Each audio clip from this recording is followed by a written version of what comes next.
I've got a bit of a disaster here.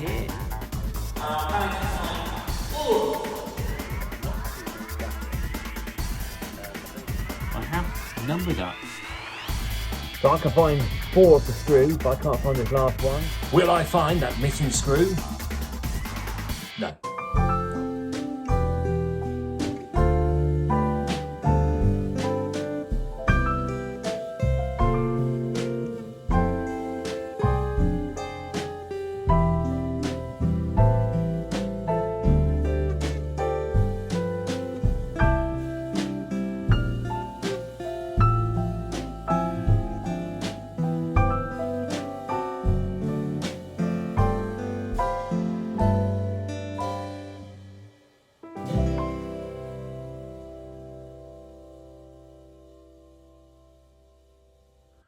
So I have today spent 45 minutes to an hour trying to find that screw, and it has disappeared off the face of the earth. I have no idea where it is.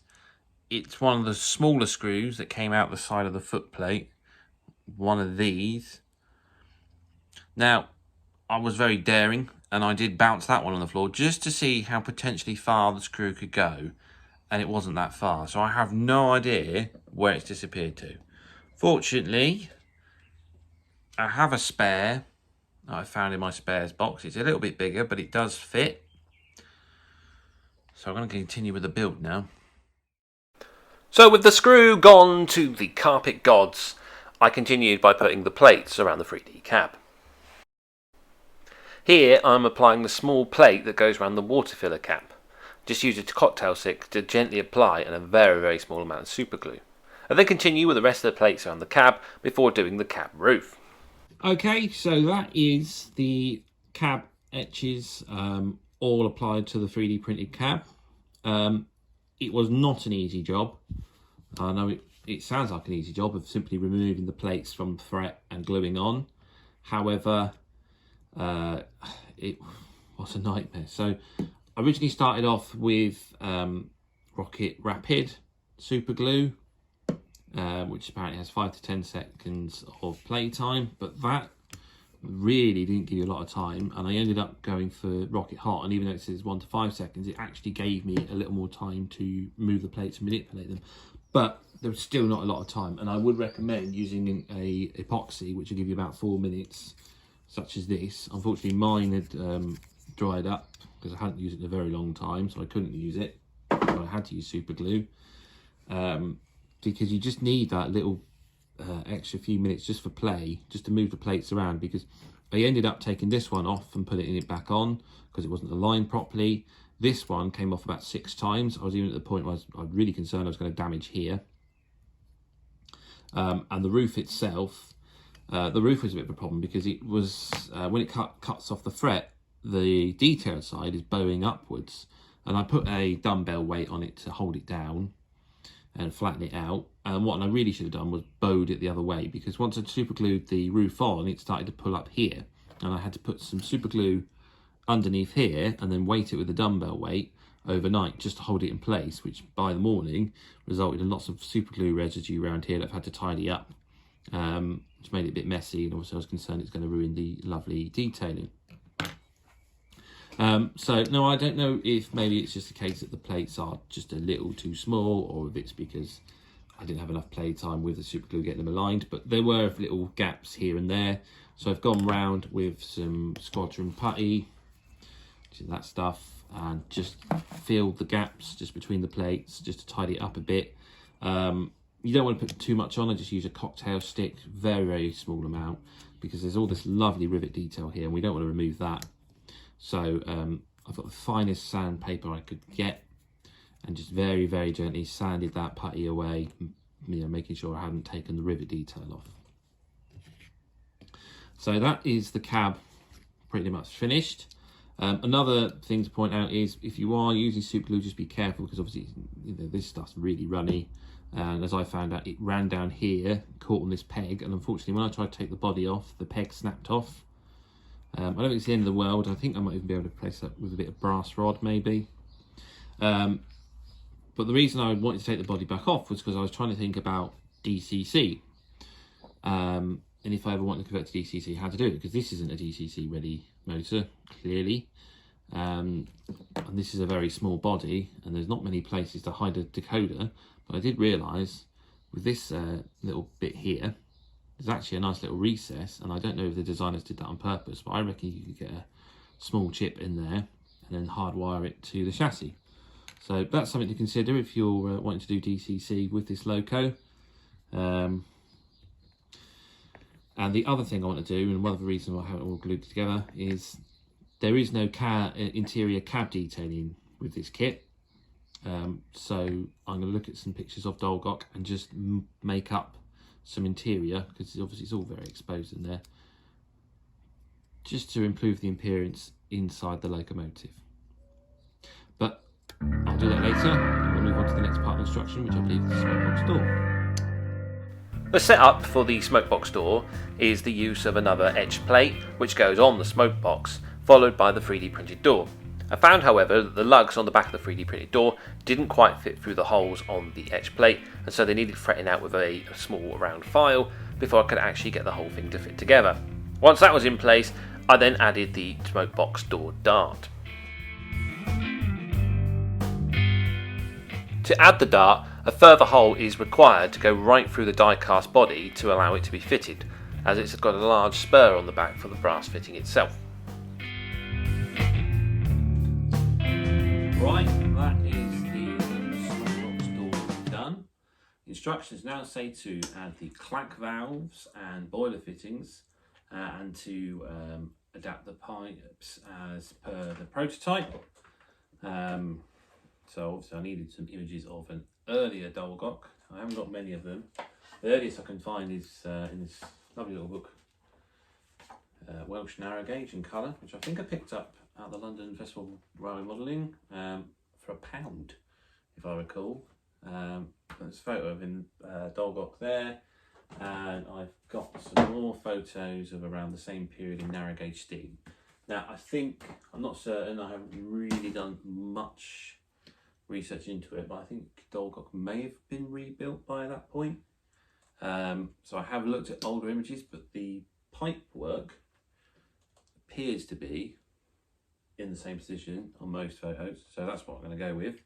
And the other thing, it's been a bit thick, and I looked at this and I went, well, I can see the valves, but where are these pipes? But the pipes are actually these parts here, so there's not like there's support spurs and you cut it off there, because that would have been stupid.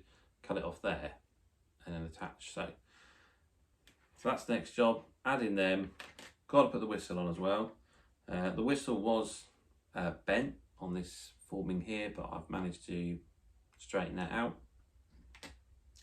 And then it says to add the handrail as well. So a few little jobs to do, and once that is done, that is pretty much the bodywork ready. As I said, I think I'm going to do a cab interior, and then I'm going to move on to painting.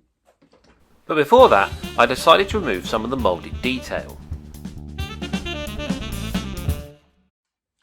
Well, as you would have just seen in that last little clip, I filed away the pipework off here because I did go online. I looked at some more photos and managed to find some photos of 1950s. Even found one from 1900 of Dolgoch. Dolgoch had a different name back then, I can't remember what it was. And I filed this off. And then I went to look at this side of this pipe, because there are a lot more pipework on the right hand side of the loco, and the photos are a bit varied, but they do seem to show that there is a pipe coming down here, follows this one that is moulded on the bodywork, and depending on what you're looking at, in 1951 the photos show that there is no valve on the Smokebox. On the 1950 photo I found, as well as a barn door which had been put on the side, I assume to keep the driver and fireman a bit warmer and protect them from the elements, there appears to be a valve just above the pipe. So as I'm going for around 1940s on this layout, I'm going to keep the valve on here, and I'm just going to file this pipe off because I'm going to make my own with 33mm brass wire. And I also needed another valve to go at the top here, which obviously didn't come with these parts. There's only the two parts for the two pipes that go down here. So I have made my own. And this is the second one, because the first one, when completed, was being held in these, and he decided to ping it across the room. It's in here somewhere. I had enough fun looking for a screw, I wasn't going to do it again, so I made another one, and I've got a photo of it, because obviously you can't see what's in my hand here, but it is made with 2 track pins, and I filed them down to shape, and then cut the head off another track pin, and I've glued it on the side here, and I'll attach the brass rod, put this in the middle, and run it down the side here. Here we go.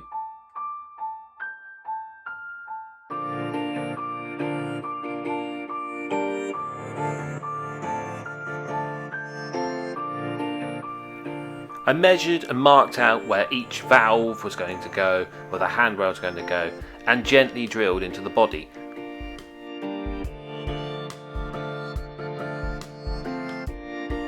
These brass mouldings were very delicate, and I did them one at a time, being really careful with what I was doing. I left the pipework to its maximum length, moulding it around the body and only trimming when I was happy that the valve was in the correct position.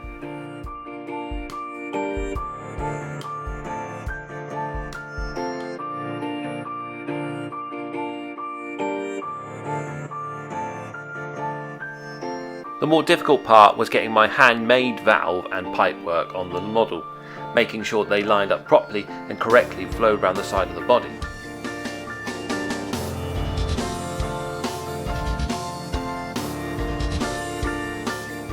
As you can probably tell by the length of these time lapses, it was a long and timely process to do this, but patience is definitely the key here, and it was worth it in the end. Here I'm doing the water filler cap on the back. Again, the hole was too small to fit the brass moulding through, and the hole needed fretted open a little bit with a small round file to allow it to fit. Okay, here we are. Everything's pretty much fitted, bar the handrails. I've added the whistle. And to show the V, I had to shape it a little bit more inward, just so that the ends met the cap, because when they were slightly further apart, there was a little bit of a gap there, so I've done that. As you've seen, I've added the water filler. That was a bit of a pain, because the spur was a little bit misshapen and wouldn't go through the hole, but I got there in the end. And yep, there's the rest of the pipework on there. So as I say, just need to add the handrails, and then that is the kit complete, ready for painting. But obviously, as I said, I'm going to have a go at putting a little bit more detail in that cab interior.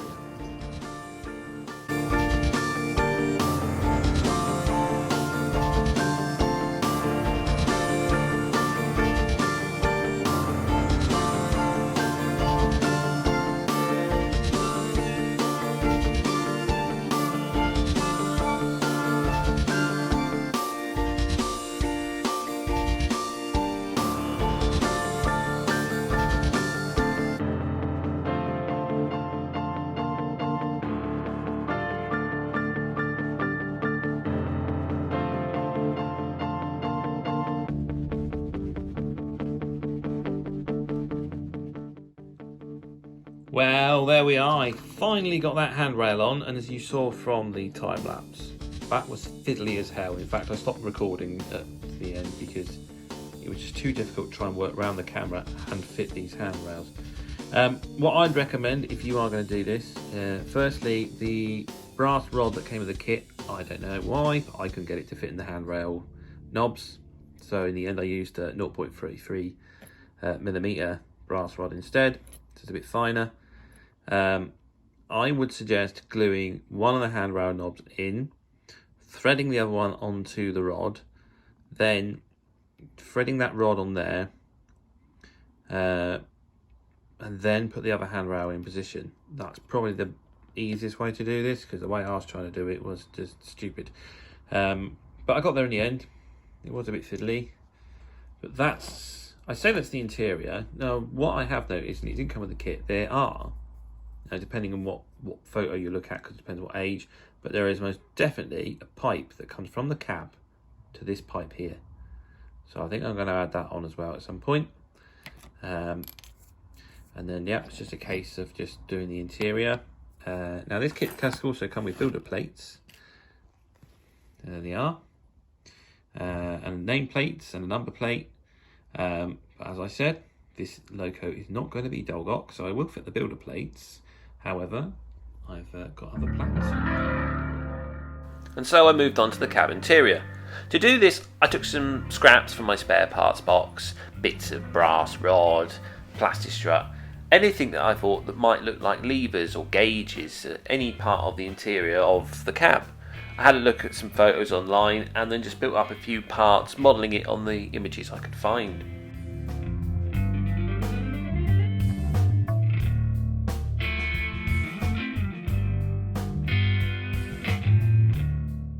I wasn't going for 100% accuracy, I just wanted it to look like the interior of a cab and was quite happy with the end result. Here we are then, here's the cab interior. You know, it's not strictly accurate, it's just a rough representation using the photographs I found online. But I think it looks better than the empty cab that was there before. And with that completed, I'm now ready for painting. And here's a photo close-up of what the interior looks like. Next, I took the model outside and gave it a spray coat of grey primer.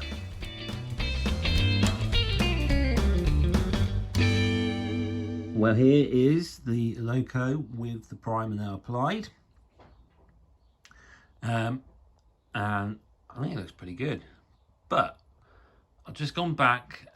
Twitter seems to be quite a good resource for finding photos of Dolgoch in 1950. And I'll show this shot here of what I found. Like I say, I forgot to put this bit of pipe on here, so I'm going to do that. And I've also noticed that the whistle isn't actually on top of the dome, it's on the side. And I've been thinking about moving it, but I think that it'll just make it too delicate and it might just get broken off. So I think I'm going to just accept the fact that the whistle's in the wrong place for the period. But as I say, it's going to be a fictional loco, so it could be that this railway decided to move the whistle earlier. And then looking at the photo, I've also noticed that there's this, not quite sure what this red bar down here is, probably something to do with the brakes. And then there's a pipe coming off here as well. So I just need to make a few additions to the loco and then go back over with the primer. And it should be ready for then its top coat of paint. Well, I'm probably going to regret this, but I did it. I've cut the whistle off. And I've got a plan of how I'm going to put it back on. So here we are. I've now gone back over the loco and added the other details I felt was missing. So I have indeed moved the whistle. I cut that off. I then drilled a hole in the whistle and then put a bit of 5mm brass rod in there and bent it to shape, drilling into the dome, placing it in there, and then getting a bit of 0.33mm brass rod just to do the pipe that goes from the cab to the whistle there. These are 0.45 brass rods go into these pipes here, and I've done another bit down here.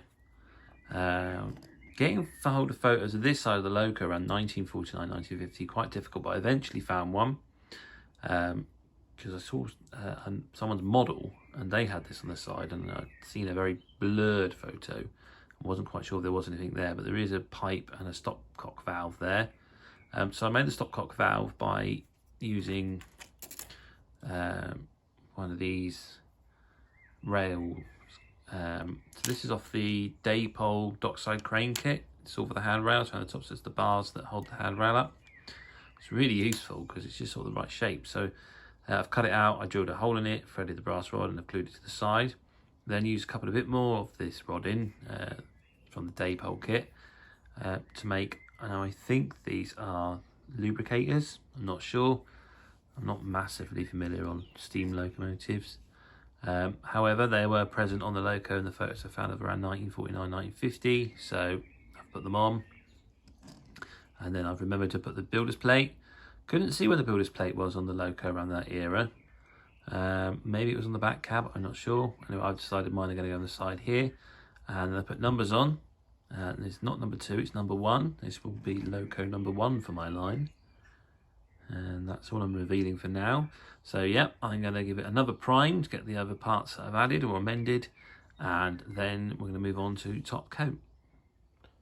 Right, I was about to paint the loco, and then I noticed that I knocked this bit off. So I decided a bit of brass rod going through the smoke box and then into the stopcock at the top would hold it in place. And I was right.